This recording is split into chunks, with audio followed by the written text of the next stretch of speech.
تو این ولاگ میخوام بهتون نشون بدم که چطوری دارم پول خریدن سیستم رو جورش میکنم. اگه که سوشال مدیای منو دنبال کرده بوده باشی میدونی که من الان دارم یه پی سی اسمبل میکنم برای کارم و خب از همه چیز خودم واقعا زدم، از تفریح، از چی میدونم لباس، از همه چیز خودم زدم برای اینکه بتونم به این پی سی برسم و اسمبلش بکنم. توی این چند تا ولاگی که در آینده قراره تو چنل من منتشر بشه دقیقاً میبینید که من از چه راههایی دارم پول خریدن سیستم رو جورش میکنم و کلا چطوری دارم این سیستم رو اسمبلش میکنم دیگه. خلاصه باز ریز جزئیات این روند خریدن سیستم من آشنا میشین توی این سری ولاگ ها. اگه از ویدیو خوشتون اومد خیلی ممنون میشم که برای حمایت از من ویدیو رو لایکش بکنین، خیلی تاثیر داره. تو ویدیو قبلی هم که همتون اکثرتون لایکش کردین دمتون گرم، کلی ویدیو بازدید خورد. حتما پس اگر تونستین لایکش بکنین. مرسی.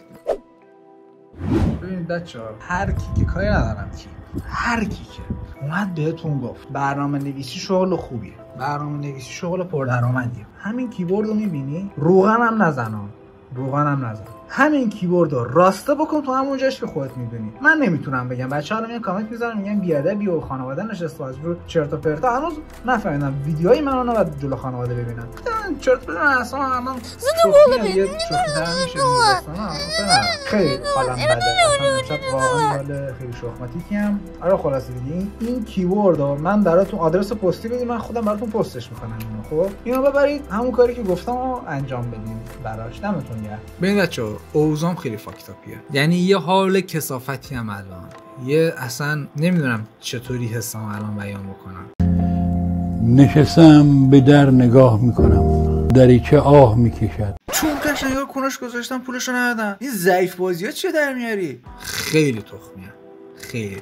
ببین کمرمون که گایده شد رفت هیچی، چشامون که گایده شد رفت هیچی، گردن که گایده شد رفت هیچی، اضافه وزن که گرفتیم هیچی. این همه مثلا سگ ما تو این شغل تخمی سرکله میزنیم. بعد من الان میخوام یه سیستم اسمبل بکنم. خب پولی که من دارم در میارم الان حتی نمیتونه یه سیستم باش اسمبل بشه، انقدر قیمت تا خایه گرونه. اصلا نمیفهم، من دیگه واقعا نمیکشم، من دیگه مغزم نمیکشه، من دیگه نمیدونم چه گویی بخورم تو این زندگی. واقعا نمیدونم اصلا یه وضع فاکتاپیه. حالا اینا رو بخیال. آقا ما چند مدت پیش با یکی از دوستان صحبت کردیم در رابطه با همکاری. بعد بین این همه تکنولوژی، این دوستان عزیز که الان فکر کنم این ویدیو رو هم ببینن، خب رفتم بین این همه تکنولوژی چی انتخاب کردن خوب باشه. حالا شما مثلا فکر کنید تو کامنت ها بهم بگید مثلا چی انتخاب کرده باشم خوبه. تو ذهن اکثرتون الان اومده چیه؟ رفتن با پپ کار کردن، بک اند سرویساشون. پپ پپا، یعنی پپی که من واقعا نمیدونم چی بگم که هم مؤدبانه باشم، مثلا حق مطلب رو ادا بکنم نمیفهمم. شعر میگه بابا میترسه اخراجش کنن. رفتن اینا پپ کار کردن، بعد الان منم باید برم پپ کار بکنم. حالا بذار برات بیارم لیست چیزایی که باید یاد بگیرم. اینا رو که فردا با هم کار میکنیم. این قشنگ تو این ولاگ شما حالا با من همراهین. من حالا ولتون نمیکنم. اسم این چیه خدایا توکن لارانیش پیش کردم. اینا که الان براتون فیلمشو میگیرم، من اینا رو بعد فردا صبح یاد بگیرم تا فردا صبح بعد جمعش بکنم. بعد اصلا یه وضع کثافتیه. ببین این تکنولوژی رو که یاد میگیری، خب اصلا واسه هر کدومش که بعد اصلا خیلی خفن و دیپ بخوای یادش بگیری، هر کدوم اصلا 12 ساعت بعد یاد بگیری. خب بعد الان مثلا تو وضعیتی هم که پول نیازم هستم، باید خیلی فورستر مثلا یاد بگیرم. بعد دیگه مغزم گاییده شده، یعنی قشنگ پشت این سیستم و فکر کردن و اینا. یعنی من دیگه واقعا مثلا شب میخوابم خواب الگوریتم و نمیدونم جلسه فنی و این سوسچرا رو میبینم. یه وضع کثافتی به خدا. گایدی دیگه، یعنی اندازه پیرزنی نق میزنه. ول کن دیگه، بکش بیرون. من نمیفهمم واقعا. بابا خود سریع تکنولوژی کنار بیاین، همتون با یه تکنولوژی کار بکنید. چرا من هر روز باید یک مبحث رو توی 100 تا زبان یاد بگیرم؟ این چه سوس شعریه به خدا قسم. من نمیفهمم واقعا. حالا بهتون نشون میدم ببینید داستان از چه قراره. ببینید اون کسی که لاراور رو کد زد و دورچی، من دیگه بقیه‌اشو نمیگم. خب آقا خدایش ببینید مثلا راوت میدلور، این نمیدونم چیه، توروتون چی، اینا رو من همش رو توی مثلا نوجس نوشتم، همش هم نوجس اینا رو داره، هیچ فرقی هم نداره. خب بعد الان برم همینا رو توی پپ هم یاد بگیرم، همینا رو که من تو نود جی اس بهش تسلط دارم تو پپ هم یاد بگیر. بعد میگن دنیای برنامه‌نویسی خیلی جالبه، پر رمز و رازه، اون رمز و رازا رو بکن تو مغزت که یاد بگیری. چیز جدید ببین رسن رد دادم. خدا رو شکر من استریمر نیستم، یعنی خدا رو شکر من برین خداتون رو شکر کنین من استریمر نیستم. یه وضعیت کثافتی هم من برم بخوابم، چون بیشتر از این بخوام فک بزنم داستان میشه. من برم بخوابم، بعد فردا صبح با هم دیگه بیدار شیم. مثلا دختر است که بیدار میشین لباس میپوشن میرن دی تو این کسچه، بیدار شیم بیا میشین پشت این کسچه رو یادش بگیریم، پروندهشو ببندیم بره. به خود من دیگه مغزم نمیکشه، خسته شدم به خدا از این زندگی تخمی. برنامه‌نویس نشین ها، ببین برنامه‌نویس نشین، بیاین جلو یوتیوب بشینین اسکل بازی در بیاریم. به خدا ارزشش بیشتر از برنامه‌نویسی، پولش هم بیشتره. به خدا برنامه‌نویسی ول کنید. مرسی. بچه‌ها امروز فردای اون روزی که قرار بود بشینیم پپ یاد بگیریم و الان باید بریم پپ یاد بگیریم. الان باید بشیم لاراول رو یاد بگیریم. جابز اند ایونت چیزیه که ما الان قراره با هم دیگه بریم یادش بگیریم. بریم یاد بگیریم ببینم به کجا قرار ما رو برسونه برنامه‌نویسی.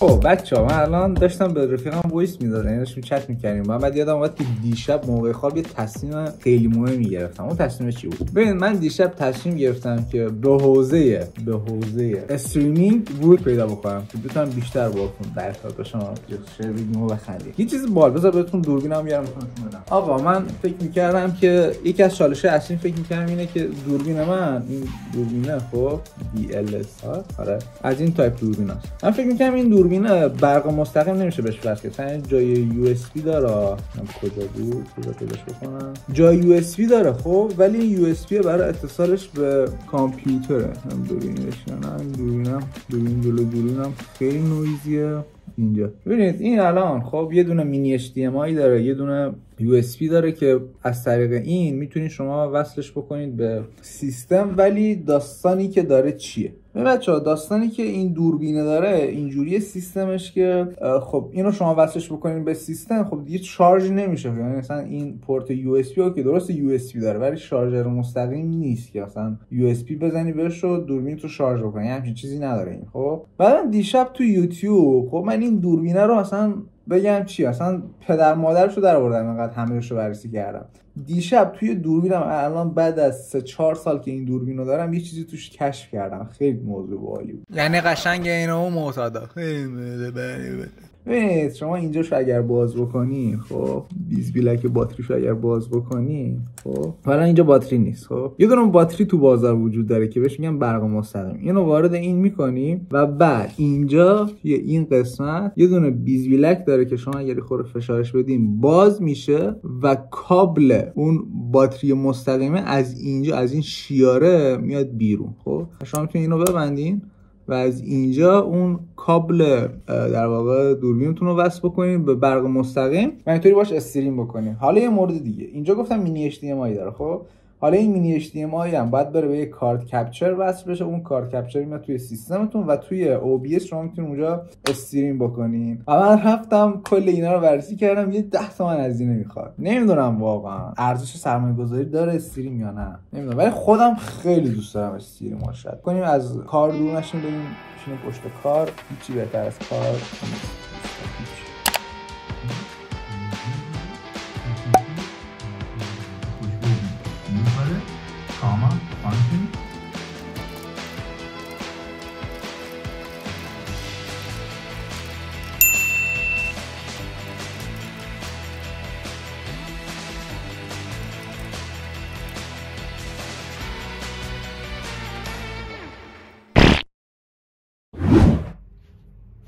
I hope you're having a great day because we're going to talk about queues in Laravel. Quick pause. Do you want to support the channel and want me to continue more pushing content? Well, خب بچا شاید فکر کنید من اسکل مسکل چیزی هستم که رفتم پپو یاد گرفتم، ولی خب نه، این پپو یاد گرفتم که بتونم بعداً پروژه بگیرم باش و خلاصه کسب درآمد بکنیم دیگه. اوکی. و یعنی من الان خیلی فورس پول لازم دارم. الان کلا 20 تومن فقط بیشتر تو حسابم ندارم، فقط 20 تومن. خب قطعاتی که میخوام بخرم قیمتشون، یعنی ببین قطعاتی که میخوام بخرم فقط واسه اینکه بتونم تست بکنم که این پردازندم که این پشت گذاشته سالمه یا نه، تقریبا یه 30 میلیون بعد هزینه بکنم. من یه اسکل بازی به تمام معنی که در آوردم این بودش که این پردازنده رو خریدمش با قیمت حدود 16 17 تومن. خب بعد اصلا الان نمیدونم که این پردازنده سالم نیست. اصلا نمیدونم چه منطقی تو ذهنم بود که رفتم این همه پول دادم این پردازنده رو خریدمش. واقعا نمیدونم چه فکری با خودم کردم. خب تو که قطعات اصلی رو نداری چرا رفتی پردازنده خریدی؟ خلاصه اینو بهتون بگم که من این پردازنده رو خریدم، 7 روز مهلت تست داشت از لیون کامپیوتر که 7 روزش تموم شده و الان اصلا نمیدونم این درسته یا نه، به خاطر من الان خیلی تحت فشار و استرابم. خب چند نفر اومدن تو ذهن، یعنی خب الان میگم الان 20 تومن پول دارم، ولی خب با 20 تومن نمیشه کل قطعاتی که نیاز برای اینکه اینو تست کرد و خرید. چند نفر اومدن تو ذهنم که بهشون ازشون پول قرض کنم که سر ماه بهشون پس بدم، ولی خب ترجیح دادم این کار انجام ندم. حالا دیگه عقاید خاص خودم دارم واسه قرض کردن و پول از دیگران و ترجیح دادم این کار انجام ندم. و اتفاقی که الان افتاده اینه که من از این پی اچ پی که یاد گرفتم، میگم یه پروژه گرفتم، اون پروژه پولش سر ماه برای من واریز میشه که 10-12 تومن بیشتر نیست، یعنی پول یه دونه پاور فقط. یه چند تومن هم خودم دارم الان که اونا میشه باش رمو خرید و کلا جمع همه اینا. آره دیگه این قطعاتو بخریم ان شاء الله، اگر دلاریو نره بالا، اگر سیلی چیزی نیاد، اتفاقی نیفته، اون قطعات سالم برسه دستمون، همه اینا این پشت دارن این قرم دنگو کار میکنن صداش گایدتون. خلاصه میتونم این سی پی رو تست بکنم، اصلا سالم نیست، پی سی کانفیگ میشه، فقط میمونه اون قاب کیسشو بخرم که اونم 10 تومن پولشه. خیلی گرونه قطعات پی سی، یعنی قشنگ باید کون بدی تا بتونی بخری، خیلی گرونه قطعات. و خلاصه آره دیگه میخواستم از بلو بانک وام بگیرم. مثلا اینا بهتون میگم آقا ما خواستیم از بلو بانک وام بگیریم، بعد یه اتفاق خیلی شخمتی که افتاد، من الان ببین خدا سرشاده 20 میلیون تومان پول خوابوندم تو بلو بانک، هر 24 ساعت داره 200,000 تومان به من امتیاز وام میده. 200,000 تومان. این 200,000 تومان رو بکنم تو کجا من دقیقاً؟ اگر تا آخر این ماه بمونم، یعنی پولام بذارم تو بلو بانک تا آخر این ماه بمونم، شاید امتیاز وامی که دارم شاید نهایتاً به 8 میلیون برسه. نهایتاً به 8 میلیون اصلا نمیصرف. من به محضی که حقوقم واریز بشه، امشبم یه دونه قرار همکاری داریم، یه دونه قرار داریم با یه بنده خدا، من میخوام قرارداد همکاری با هم دیگه ببندیم. اگر اون قرارداد بسته بشه، پول پیشش هم باز میشه، پول قطعات رو جور کرد. من خب نمیدونم بسته بشه یا نه. واقعا داستان الان شاید پیش خودتون میگی وای این چقدر بدبخته، این چقدر فقیره، این هیچی نداره. نه بچا، الان پروژه گرفتم، خب پروژه دارم، قرارداد دارم و خب پولش الان گیرم نمیاد، یعنی باید یه سری کارا رو انجام بدم تا این پول به دست بیاد. کارمندی همینه دیگه، باید سری کارا انجام بدی تا پول دستت. و من همین الان میخوام، میدونی آدم وقتی که میره میخواد مثلا چون پلی استیشن مثلا میخواد بخره یا مثلا یه چیزای اینطوری، خیلی ذوق داره که هر چه زودتر بهش برسه. من الان تو اون ذوقم، خب الان میخوام هر چه سریعتر اینا دستم برسه و علل خصوص مطمئن شم که این داره کار میکنه. یه نکته خیلی مهم بگم، اگر که یه زمانی رفتین سی پی یو خریدین، خیلی نکته مهمیه، سی پی یو تون رو حتما توی فشار تست بکنین. یعنی صرفا این که سی پی یو رو گذاشتین اومد بالا، اینم اوکی، یا اینم یه روش تسته، ولی در کل برای اینکه مطمئن 100% بشین که این سی پی یو اوکیه، تحت فشار بذارینش، باهاش رندر بگیرین، باهاش کاری پروسسی سنگین انجام بدین که قشنگ مطمئن بشین این سی پی یو داره کار میکنه. من دیگه ویدیو رو تمامش میکنم. الان این پروژه رو زدیم، منتظریم پولش وارد بشه. پولش که وارد شد یه ویدیو یوتیوب میگیرم، با هم دیگه میریم قطعاتش رو خریداری میکنیم. بعد اینکه قطعات اومد میریم مغازه یکی از دوستان که با هم دیگه اسمبلش بکنیم و تست بکنیم ببینم این سالمه یا نه. پس تو ولاگ های بعدی حتما با من همراه باشید.